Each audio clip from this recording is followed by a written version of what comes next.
All right, everybody. So we're going to be doing Michael Vey today, and your substitute said we left off at page 77. So everybody get out your book. Make sure you're on page 77. I'm going to start at the very top of that. Statistically and improbability, Austin said, you two born at the same hospital nearly the same day with the similar mutant variation? Mutant variation, I said. Well, for lack of a better term. Find a better term, Taylor said. I like power. Clearly, Austin said, loud enough for us to hear. I mean the word power. We had similar powers. And she looked at Austin. I'm not a mutant. Technically, Austin said, you are. Yeah, well, you're a geek. Doesn't change the fact that you're a mutant. If you say that again, I'm going to reboot you. I stood up. Stop it, you two. Austin, quit calling us mutants or I'll shock you. He blanched. Why would the records be hidden, I asked. Same reason I hid my diary from my mother, Taylor said. Because you get in trouble if she found it, I said, and I smiled at Taylor. I think you're onto something, except we've hit a dead end, she said. The records are gone. There's more than one way to skin the proverbial cat, Austin said, still sounding a little abused. The county recorder's office will have vital statistics for, can you even speak English, Taylor said? Excuse me. The government has records of all the deaths and births during the time period, even if the hospital doesn't. Excellent, I said. So we just look up at those births and see where they lead. I'll do it, Austin said. I'll look them up and analyze them from our next club meeting. When should we meet again? Well, you have your birthday party tomorrow, Taylor said, and I have mine on Sunday. Monday I have cheerleading practice. How about Tuesday? Works for me, Austin said, and the only thing Austin ever had on his calendar was clogging in the Discovery Channel. Good with me, I said. Then the first meeting of the Electra clan is hereby adjourned until next Tuesday. Good, Austin said. I hope there's some of those brownies left. The three of us walked back downstairs, and I glanced at my watch. It was around 10:30, and I said to Taylor, I need to call my mom for a ride. Don't you have a phone, she asked. I felt embarrassed. No, things are kind of tight right now. Well, you can use my cell phone, she said, and she flipped it open and handed it to me. I pushed the buttons, but the screen kept dissolving into static. What's wrong with your phone? She looked at it. I don't know, nothing was wrong with it earlier. Let me try it. And I handed it back, and she pushed a few buttons. It's fine. Maybe it's you. Maybe you better dial. What's your number? 208-555-3989. And she dialed the number. And after a moment, she said, Hello, Mrs. Vey. This is Taylor Ridley. I'm calling for Michael. I put my hand out for the phone, but she didn't surrender it. Oh, thanks. We're having a good time. Long pause. That sounds really fun. When are you doing it? Okay. I think that will be fine. I look forward to meeting you too. Here's Michael. And she handed me the phone with her hand over the mouthpiece. Your mom invited me over tomorrow night for cake and ice cream. You coming? And if it's okay with you. Well, sure. I put the phone to my ear. Hi, Mom. Yeah, that's okay. Sorry, I just had a bad connection. Well, it's just me, okay? We're over on Walker Lane. Walker Lane? It's the last house. You can't miss it. The house is huge. Okay, bye. I handed Taylor her phone. That's so weird, I said. I've never had that problem before. Maybe your electricity is increasing, Taylor said. Tomorrow we'll check your voltage again, Austin said. I felt like an old car battery when he said that. Austin said to Taylor, Hey, if you're coming over to Michael's, we can have another meeting. I looked at Taylor. Fine with me, she said. Fine with me, I said. And Austin smiled. Great bones. And he put out his fist. And I put out my fist. I do not do that, Taylor said. I admired how easily she'd gotten out of that. And I'd have to remember to do that the next time. You're in chapter 11, birthday wishes. Saturday morning, my mother got up early and made my second favorite breakfast, hot chocolate and crepes, both of them topped with whipped cream and chocolate syrup. My birthday was the one time of year that my mother said nothing when I filled my plate with more whipped cream than crepe.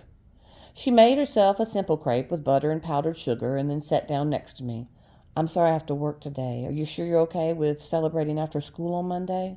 Well, I don't care what day we celebrate, I said with my mouth full. And we'll have cake and ice cream tonight. Do you and Austin still want to go to the new aquarium on Monday? Yeah. And we can go to Pizza Max for dinner. Whatever you want. It's your day. And she smiled at me and her eyes got all sparkly. I can't believe you're 15. Another year and you'll be driving. You've grown into such a fine young man. I'm so proud of you. My mom always got emotional on my birthdays. Watermark moments, she called them, whatever that means. Thanks, I said. Wait, I have a present. And she ran out of the room and came back a moment later carrying a small rectangular box wrapped in tissue paper.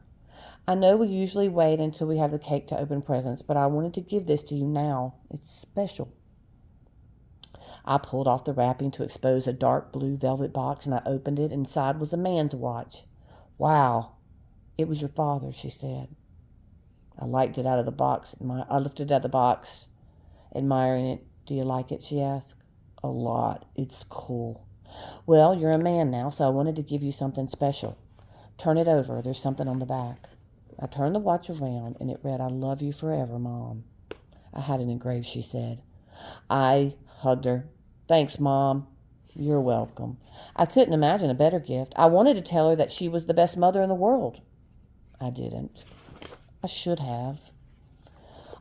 Chapter 12, the first meeting. About an hour after my mother left for work, Austin knocked on my door, and he was carrying the multimeter and his notebook, and he noticed the can of whipped cream on the counter. Dude, did you have crepes? Yes. Any left?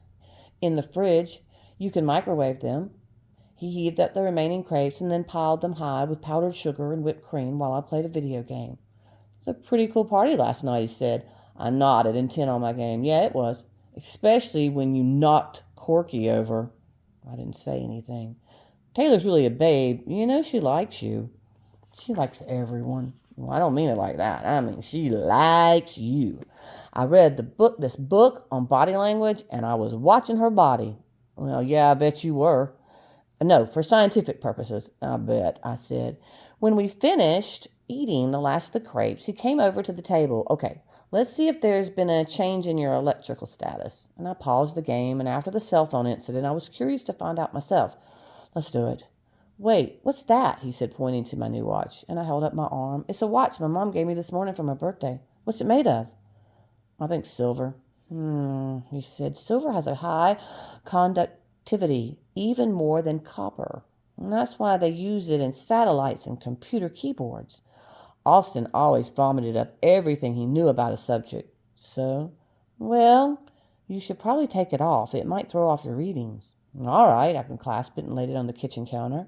And then I clipped the multimeter's cables to the ends of my fingers.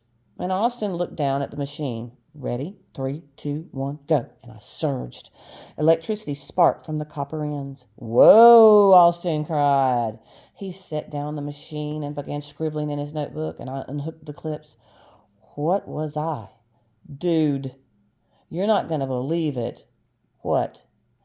This thing goes to 1,000 watts, and it's saying error. You are definitely becoming more electric. I sat down on the kitchen bar stools and put my watch back on, and I wondered what that meant, more electric. Do you think it'll stop? I don't know. No wonder Taylor's cell phone didn't work. He sat down on his notebook. So is Taylor really coming over for cake and ice cream? And she said she was. And then afterward, we can have our first official meeting of the Electricon. That's sick, Austin said. Real sick. Austin and I played video games most of the day except for when we took a break and walked to the 7-Eleven for Slurpees. Around 5 o'clock, Austin's dad came and got him for dinner, and after he left, I made myself macaroni and cheese again, and then I lay on the couch and read from one of the books I'd been assigned in the English class, Lord of the Flies. I read until Austin came back an hour later. We still had time for a few games of Halo before my mother got home. Mom got home at the usual time, a little after 6:30. I could tell from her eyes it had been a hard day. Still, she smiled when she saw me, and she was carrying chocolate buttercream cake from the supermarket's bakery. I got your favorite cake, she said as she walked in. Hi, Austin. Hi, Mrs. Bay. How was work? It was work, she replied. She set the cake down on the counter, and she looked at the multimeter, but didn't say anything about it.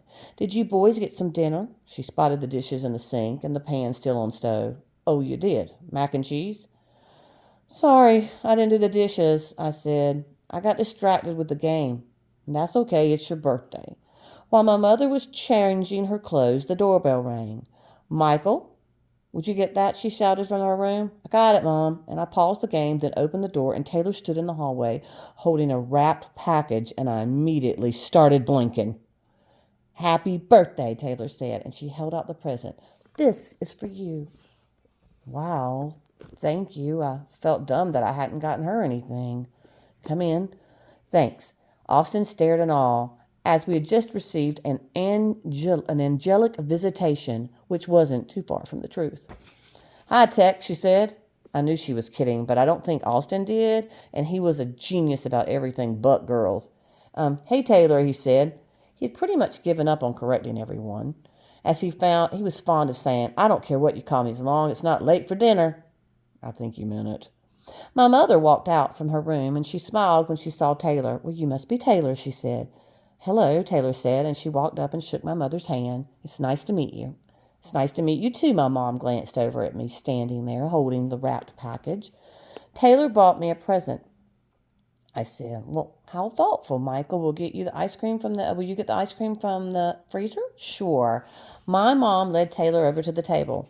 I hope she wouldn't interrogate her, but of course she did. So Ridley, Taylor Ridley's an interesting name. Is it Scottish? No, it means clear woods in Old English. So I'm like a vacant lot. My mother laughed. Have you lived around here for a while? I've lived in the same house my whole life. Do you have brothers or sisters? I have two older brothers. They both go to college, so it's kind of like being an only child.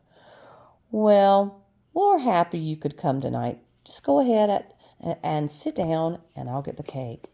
Thank you, Mrs. Vey. My mother walked back into the kitchen where I was scooping ice cream into bowls. What a cute girl, she whispered to me. Well done. Oh, come on, Mom. She's just a friend.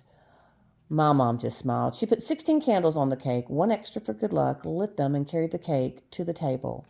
The three of them sang happy birthday to me, and we sat around the table for the next hour and talked and laughed. Taylor and my mother really seemed to hit it off. I was surprised how talkative Taylor was.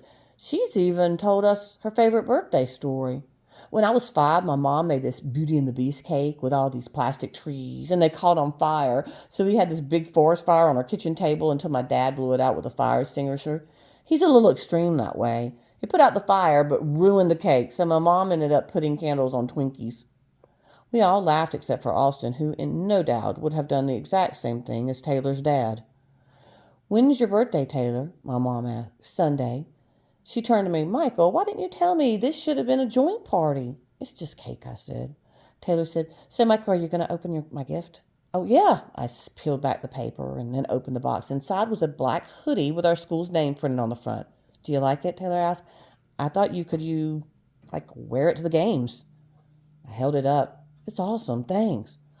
Cool, Austin said. My birthday's in October. My mother smiled. That's a very sweet gift. Taylor grinned happily. It's nothing. We sat around and talked until 9. When my mother started gathering up the dishes, I think I'm going to call it a night. Taylor, do you have a ride home? Oh, my dad's going to pick me up.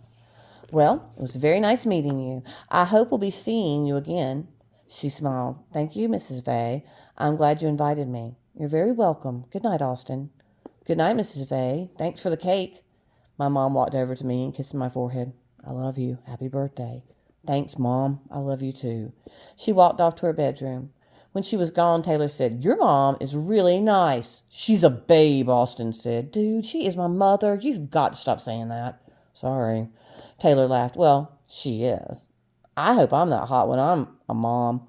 I wish my mother had heard what Taylor said. Lately, she had been saying that she thought she looked old. Austin said, so let's get our meeting started. Who's going to call it to order? I looked at Taylor. I think you should be president, she said to me. Why me? Because I said so. I second that, Austin said, and somehow reasoning seemed a little ironic, but I wasn't about to fight her on it. Okay, I'll call it the first meeting in the electric plan to order, and I looked at Taylor. Now what? We need to follow up on our last meeting. We need minutes, Austin said. No more than 30, Taylor said. My dad's coming to pick me up. No, minutes that's what they call when you write the notes from your last meeting, I said. Austin rolled his eyes. "Oh, sorry," she said. Austin started. "In our last meeting, Taylor shared her discovery that you were both born in the same hospital in Pasadena, California, a very unlikely coincidence." And then Austin pointed out the fact that both of us having this mute. Taylor looked at him and he stopped. "Power is a statistical improbability. And third, the hospital records of said hospital for the 11 days around your birth dates beginning April 16th appear to have conveniently expunged." Taylor looked at me. "Does he always talk like this?" "Pretty much." I said expunged means erased. I only knew because Austin loved using that word. "Thanks, Austin." "I have something very important to add for the record," Austin said. "Go ahead," I said. "I discovered something very disturbing. During those 11 days, there were 287 births in Pasadena." "What's so disturbing about that?" Taylor said. Austin looked at her. "May I continue?" "Sorry." 59 of those babies were born at Pasadena General Hospital, where you two were born. And I looked over their records, and I came across something very peculiar." He paused just to make sure he had our attention. 42 of the children born during the time didn't live more than 2 days. "What?" Taylor and I said almost in unison. "I checked the same time period the month before, and there was only one baby that didn't live." 40 times the number of? I couldn't say it. "That is so sad," Taylor said. "Did it say what happened to them?" "Unknown causes," Austin scratched his head. "But it gets stranger. Only 17 of the babies born at Pasadena General lived, and that includes you two." I leaned forward on my chair. "You're saying that out of 59 births, only 17 babies survived?" "Precisely," Austin knit his fingers together. "It couldn't be a coincidence. A 4,200% increase in death in an 11-day period, and the records for those 11 days disappear. And I'm guessing that whatever caused those deaths had something to do with whoever destroyed the records. We need to find out what was different about those 11 days," Taylor said. "My thinking exactly," Austin said. "Just give me a few days to get to the bottom of it." Austin told Taylor about my most recent voltage test, and a few minutes later we adjourned our meeting. A little after 9:30, Taylor's dad called from our parking lot, and I walked her out. Her father was driving his police cruiser, which seemed to be kind of strange, as I always just thought that police cars were picking up bad guys, not your kid. I guessed I would never known anyone who had been a police officer for a parent. Taylor's dad looked pretty tough. His window was down and his arm was hanging out of it, and he smacked the side of the car as she approached. Dad, this is Michael, the birthday boy," he said. "Why aren't you in your birthday suit?" Taylor rolled her eyes. "Dad, why do you try to embarrass every boy I'm with?" He leaned back into the car. "It's my job." "Sorry about that," Taylor said. "He loves to harass boys. When I'm old enough to date, he's going to be a nightmare." "It's okay," I said. "Thanks for coming over. And for the gift. It was really cool." "Thank you for inviting me." She smiled. "Actually, I guess I should thank your mom." "She's braver than I am," I said. "Hey, we're going to have my real birthday party Monday after school, and we're going to go downtown to the aquarium and then out for pizza. Want to come?" Somehow the invitation sounded dumb as it left my mouth. "I'd love to." "Really?" I guess I was still getting used to the idea she liked being with me. "Well, we're leaving around 4:30. She frowned. "Oh, I'm sorry, that won't work. I have cheerleading until 5. "We can wait," I said. "Are you sure?" "We could even pick you up at school." "Well, that sounds good. You sure it's okay with your mom?" "She'll be thrilled. I can tell she likes you." Taylor smiled. "Okay, I'll see you at school." And she climbed into the patrol car. "Thanks again. Have a happy birthday tomorrow," I said. "Thank you. Good night." "Good night, Mr. Ridley," I said. "Night, Michael." And her father drove off. The police car siren chirped, and then its lights flashed for a second, and Taylor waved to me from the back window. Hands down, it was the best birthday ever. Chapter 13. Spiders. I've never cared much for Mondays. If I were the king of the world, I'd have Mondays removed from the calendar. Of course, the problem in that is that then Tuesday would become the new Monday, which would defeat the purpose. Then again, if I were the king of the world, I probably wouldn't hate Mondays, notwithstanding this was one Monday I was looking forward to. I was celebrating my birthday with Mom, Austin, and Taylor at Pizza Max. I mean, what could be better than that? As I suspected, my mom was thrilled to hear I had invited Taylor, though I'm not sure if she was more excited about that Taylor was coming, or that I actually gotten up the courage to ask her. We were eating breakfast when I said, "So we need to pick up Taylor at the school, okay?" My mother smiled. "No problem." And I was thinking, I should get her a present. "Do you know what girls like?" She smiled at me wryly. "I should hope so. I'm a girl." "I know, I mean, one my age." "Well, trust me, we're all the same. We like clothes and jewelry and flowers." "Well, I only have $26, I said. "Does she have an iPod?" "I think so." You could get her an iTunes gift card. We have them at the store." "Well, that's a cool present," I said. "That way, every time she listens to a song she bought, she'll think of you." "Mom," she laughed. "I'm just trying to help."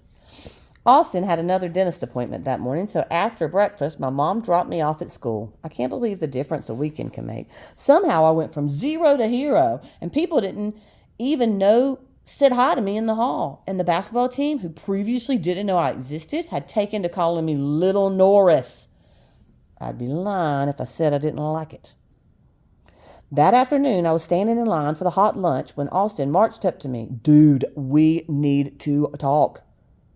"Hold on, I'm getting my lunch." There's more important than food." Those were words I never thought I'd hear from Austin's mouth. "You're serious?" "As a heart attack, dude, and we need Taylor." I looked around. "I don't know where she is." "She's over there," he said, pointing across the crowded lunchroom. And that's when I first realized Austin had Tadar. I don't know why he was so much better at finding her than I was, but he definitely was. Taylor was sitting at a table with 5 other girls. "You need to get her now." "You go get her," I said. "She won't come with me. She doesn't even remember my name." "Yes, she does. She's just teasing you." "You're the president of the Lecter clan," he said. "It's your responsibility." I wondered what good it was being president of something if you're always being told what to do by the members. And I relented. "All right. I'll meet you in the courtyard." I left the lunch line and walked up to her table. Taylor was in the middle of telling a story, and one of the girls nudged her when she saw me approach. Taylor looked up. "Oh, hi, Michael." I felt awkward with all the girls looking at me, and I did my best not to twitch. Can I talk to you?" I fumbled for an excuse. "About biology." And she looked at me quizzically. Sure. What's up?" Can I talk to you in private?" "Ooh," one of the girls said. "Oh, shut up, Katie," Taylor said, standing up. "I'll be right back." We stepped away from the table. "What's going on?" "Austin says he needs to talk to us. He says it's important." "Important?" "He skipped lunch to talk to us." "It must be important. Where is he?" "He's in the courtyard." And we walked together to the school's outer courtyard. And Austin was sitting alone on a bench and a little hunched over as if he were hiding. He saw us, he was clutching a piece of paper. "Hi, Austin," Taylor said. "What's up?" He had not been so grim I could think he would have been overjoyed that she got his name right. "Everyone sit down," he said gravely. We both sat down, both sides of him. "Remember our last meeting? We were wondering about what might have happened around those days you were born." The 11 days," I said, "when all the babies died?" "Exactly. What I did was look through the newspaper for anything out of the ordinary that began the day or week before April 16th. Everything looked pretty usual until I found this." And he held up a sheet of paper. "It's a newspaper article from Los Angeles Times," and he read it out loud. "Pasadena scientists from Elgin Incorporated, an international medical equipment provider, announced today the discovery of a new method of body imaging, which they claim will render current MRI, magnetic resonance imaging technology, obsolete." This is your teacher talking now. The MRI is when it's different than an X-ray. It's a magnetic field, and they can go in and look at all kinds of things. So when I fell the other day, they had to do an MRI so they could look at my tendons and everything. So it's a machine that you get into. All right, back to the story. The new machine, called the MEI, was created at a cost of $2 billion, and according to its developers, has the potential to deliver benefits of diagnosis and treatment once considered an impossibility. Dr. C. James Hatch, Elgin's Incorporated CEO, said, "This new technology will have the same effect on current medical technology that an X-ray machine had at the turn of the 19th century. Current MRI technology uses radio waves to generate images of organs and tissues. It closely guarded technology. The MEI creates electrical charged molecules that are 1,200 to 1,500 times more visible than the current MRI readings. This method is the first of its kind to employ electrons to create an enhanced view of the body. This new technology will benefit every known discipline of medicine and the possibility many that have not yet been pioneered," said Dr. John Smart, one of the machine's inventors and professor emeritus at Harvard Medical School. "This technology may very well pave the way to new disciplines in health studies. The MEI technology has received FDA approval for a limited human testing and is currently being installed at Pasadena General Hospital. Human testing is planned to begin April 16th of this year." Austin set the paper down. Now here's the clincher. 12 days later, a small article ran in the New York Times saying that the MEI experiment had been temporarily suspended due to some minor technical malfunction. I said, what are the odds that all those babies started dying the day the machine was turned on and ended the exact same day that it turned off? "Impossible odds," Austin said. "Crazy impossible. Machine must have something to do with it." "You mean they put all those babies through a machine?" Taylor said. "No, they wouldn't do that. I'm guessing that something went wrong and the machine's waves traveled through the walls. And if the machine was somehow responsible for those deaths," Taylor said, "the people who own the machines wouldn't want others to find out what happened to all those babies, or they could be sued for millions." "Hundreds of millions," Austin said. "Wow," Taylor said. "Think about it. They've been hiding this from the public for 15 years. If they knew that we knew that," Austin said, looking even more worried, "is why I needed to talk to you." He turned to Taylor. "How did you look up those hospital records?" "On the internet." "Where?" "On my computer," Taylor said. "At home?" "Yes, why?" He combed his fingers back through his hair. "I was afraid of that." What's wrong with that?" I asked. "Hopefully nothing, but they might have set up spiders. And if you remember the very first chapter, there's a guy named Hatch, and they say they've got spiders crawling the webs looking for them." Spiders comb the web looking for references to certain topics and inquiries. They have been programmed to their computer to alert them whenever someone looks up certain things, such as birth records at Pasadena General during those 11 days, I said. Austin nodded. "Exactly," he said breathlessly. "You need to clear off anything on your computer connected to that search, cookies, everything. If they track you down..." What would they do?" Taylor asked. "They've already killed 40 people with more than $2 billion of research at stake. Who knows?" And Taylor suddenly blanched. "Oh, no. What?" "Something happened Saturday while I was at your party. What was the name of that company again?" "Elgin." And Taylor suddenly looked pale. "Meet me at my locker." And she sprinted off towards the building. She had already opened her locker by that time we called up to her, and she pulled out a glossy trifold brochure and handed it to me. The piece looked like a recruitment brochure for some kind of fancy school. And the cover of the brochure had a picture of a well-dressed, smiling students walking in front of a beautiful building. And Taylor said in a hushed voice, "This guy came over Saturday night and met with my parents. And he said it was a very special school in Pasadena, California. And he told my parents that naturally the school would only select 17 students a year and that I had been recommended by an anonymous source for entry.